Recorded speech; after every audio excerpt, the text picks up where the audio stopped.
La prossima settima serie della in gara Alessio Nicola alla 1, Simone Pioltini alla 2, alla 3 Roberto Conti, alla 4 Andrea Schivalocchi, alla 5 Federico Ingrosso, alla 6 Andrea Romeli, alla 7 Marco Lodrini, alla 8 Davide Emanuele Combita Rojas.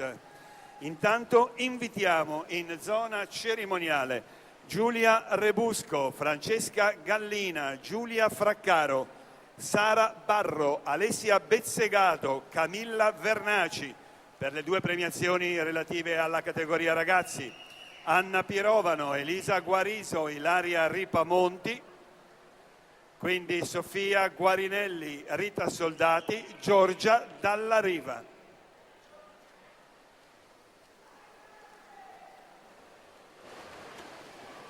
Riccardo Moschen, Bergamo Nuoto in corsia 6, nuota con un vantaggio di 2 secondi e 16 su Federico Battaglia in prima corsia per i colori del Tecri Nuoto.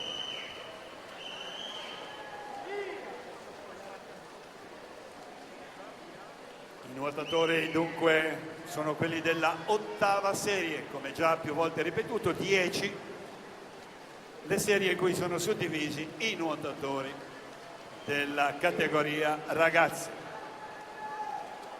Siamo ai 150 metri, 1,40 e 11, Riccardo Moschen, Bergamo Nuoto, con un vantaggio di 4 secondi e 30.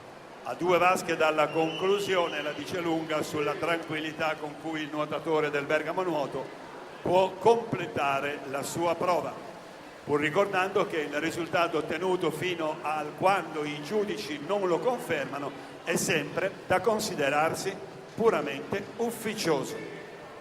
Riccardo Moschen, Bergamo Nuoto, va a chiudere e per lui 2, 15 e 49 ufficioso come detto.